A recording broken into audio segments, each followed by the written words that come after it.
नमस्कार, मैं चंदन उपाध्याय आप सभी लोग का बहुत बहुत स्वागत एवं अभिनंदन करता हूं आपके अपने यूट्यूब चैनल साइकोलॉजी वाले गुरुजी में। तो आज की क्लास में हम एमए सेकेंड ईयर 33 सेमेस्टर मनोविज्ञान पेपर फर्स्ट जिसका नाम है एडवांस सोशल साइकोलॉजी, उसके अंतर्गत यूनिट सेकेंड के जिस महत्वपूर्ण टॉपिक के बारे में बात करने वाले हैं वह है सामाजिक प्रत्यक्षीकरण एवं सामाजिक संज्ञान क्या होता है। तो इस क्लास में सामाजिक संज्ञान किसे कहते हैं, सामाजिक प्रत्यक्षीकरण किसे कहते हैं, इसके बारे में हम जानने वाले हैं। वीडियो आप लास्ट तक देखिएगा।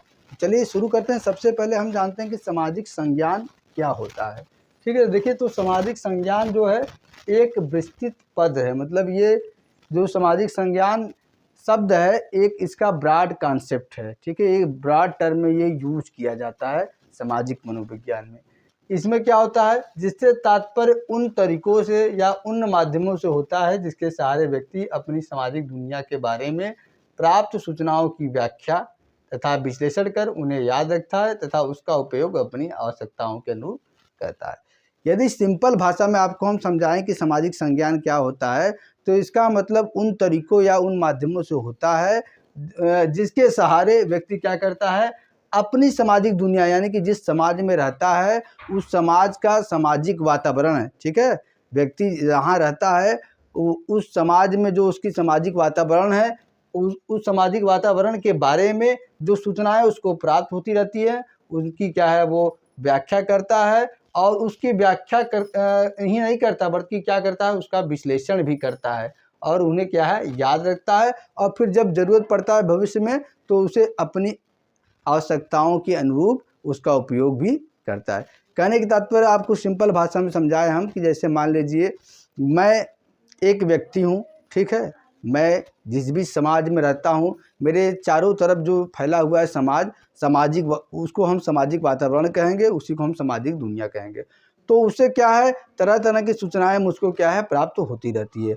अब उन सूचनाओं की क्या है मैं अपने हिसाब से क्या है व्याख्या करूँगा, उसका विश्लेषण भी करूँगा, एनालिसिस की क्या सूचना में सही है क्या गलत है। फिर उन सूचनाओं को क्या है मैं याद भी रखूँगा, उन सूचनाओं को मैं अपने दिमाग में भी रखूँगा, अपने मेमोरी भी रखूँगा। फिर भविष्य में जब मुझे कभी आवश्यकता पड़ेगी या ज़रूरत पड़ेगी तो उसके अनुरूप मैं व्यवहार करूँगा। जैसे कोई सामाजिक संस्थान है या सामाजिक कई मूल्य है, रीति रिवाज है, या किसी सामाजिक फंक्शन में हमको जाना हुआ तो हम देखेंगे कि अमुक व्यक्ति किसी प्रकार से व्यवहार कर रहा है। ठीक है, तो उस व्यवहार को की मैं क्या करूँगा व्याख्या करूँगा, उसका विश्लेषण करूँगा, उसे याद भी रखूँगा। ठीक है, और भविष्य में जब उस फंक्शन में मुझे जाना हुआ तो क्या है मैं उसी के अनुरूप व्यवहार करूँगा। इसी को हम क्या कहते हैं सामाजिक संज्ञान कहते हैं। संज्ञान में 3 शब्द सम्मिलित होता है, प्रत्यक्षीकरण, अवधान, स्मृति। ठीक है, आगे बढ़ते हैं। परिभाषा लिए हैं, परिभाषा से आपको और भी स्पष्ट हो जाएगा। बेरोन बर्न तथा ब्रेन्स का 2006 के अनुसार सामाजिक संज्ञान से तात्पर्य उन तरीकों से होता है या उन माध्यमों से होता है जिसके सहारे हम लोग सामाजिक दुनिया के बारे में प्राप्त सूचनाओं की व्याख्या, विश्लेषण, उसे याद रखना तथा उनका उपयोग करते हैं। जैसे एक एग्जाम्पल आपको हम बता दें कि कोरोना के जब महामारी आया था तो उस कोरोना के महामारी में कई देश जो है बहुत ज़्यादा प्रभावित हो गए थे, मतलब वहाँ पे क्या है बहुत ज़्यादा लोग मर रहे थे। लेकिन कई देश ऐसे थे जो तमाम तरीक़ों से या तमाम माध्यमों से क्या है अपने देश में जो मृत्यु दर है उसको घटा पाने में सफल हुए, जिसमें हमारा भारतवर्ष भी आता है।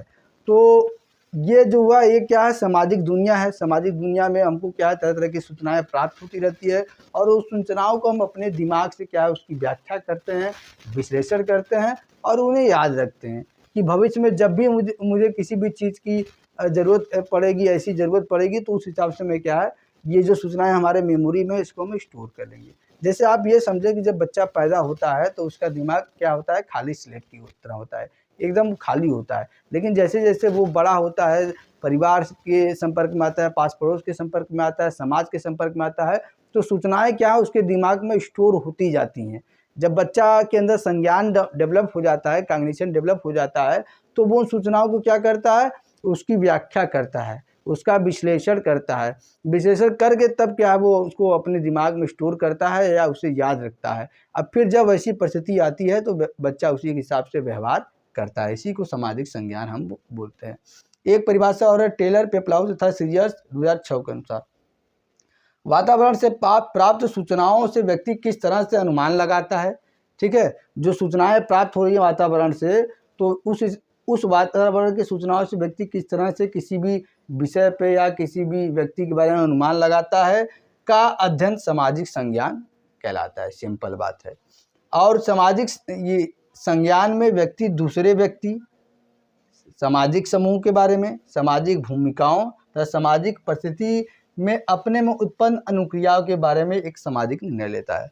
मतलब सामाजिक संज्ञान में व्यक्ति क्या करता है, इस बात का भी निर्णय करता है कि दूसरे व्यक्ति के साथ मेरा व्यवहार कैसा है, मेरा अनुक्रिया उसके साथ कैसा है, सामाजिक समूहों के प्रति मेरा व्यवहार कैसा है, जो मेरी सामाजिक भूमिका है उनमें जो मैं अनुक्रिया करता हूँ वो उसमें मेरा व्यवहार कैसा है, और सामाजिक परिस्थिति में मैं किस तरह से क्या है व्यवहार करता हूँ, इस सभी का क्या है वो विश्लेषण करता है, व्याख्या करता है, और अंत में क्या है उस पर वो निर्णय लेता है। इसी को सामाजिक संज्ञान कहते हैं। अब आइए दूसरा कॉन्सेप्ट जो हमारा है सामाजिक प्रत्यक्षीकरण, जिसको सोशल परसेप्शन कहते हैं। परसेप्शन क्या होता है आप जानते हैं।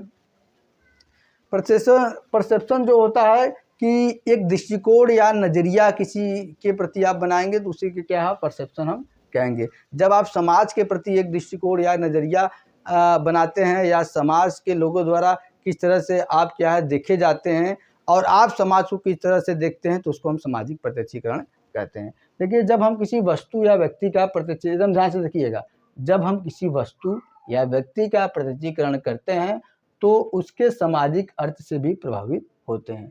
ठीक, सही बात है। यानी जब भी आप किसी व्यक्ति या वस्तु का प्रत्यक्षीकरण करेंगे तो उसका जो सामाजिक मतलब समाज में उसका पद क्या है, उसकी सामाजिक स्थिति क्या है, सामाजिक भूमिका क्या है, इत्यादि बातों से आप प्रभावित होते हैं। प्रायः जब व्यक्ति किसी वस्तु का प्रत्यक्षीकरण करता है तो वह अपने सामाजिक मानकों एवं सांस्कृतिक मूल्यों से भी प्रभावित होता है। सही बात है। जैसे हम हिंदू धर्म में हैं, ठीक है, हमारा जो मानक है, मूल्य है, रीति रिवाज है वो अलग है। जब हम किसी मुस्लिम व्यक्ति को देखेंगे तो हमारे कॉन्सेप्ट में जो पहले से हिंदू धर्म बैठा हुआ है, जो वहाँ के मानक रीति रिवाज मूल्य बैठे हुए हैं, उसके हिसाब से क्या है हम उस व्यक्ति का प्रत्यक्षीकरण कहेंगे। जब हम किसी दूसरे व्यक्ति का प्रत्यक्षीकरण करते हैं तो वह उसके बारे में तरह तरह के अनुमान लगाता है। सही बात। जैसे व्यक्ति ये अनुमान लगा सकता है कि वह व्यक्ति किस तरह का होगा तथा दूसरों के साथ कैसा व्यवहार करेगा, आदि आदि। जब आप किसी व्यक्ति से मिलते हैं, मान लीजिए किसी अजनबी व्यक्ति से मिले, उसको आप नहीं जानते हो, तो आप एक अनुमान लगाते हैं कि वो व्यक्ति किसी दूसरे व्यक्ति के साथ कैसा व्यवहार कर सकता है या कैसा व्यवहार करेगा।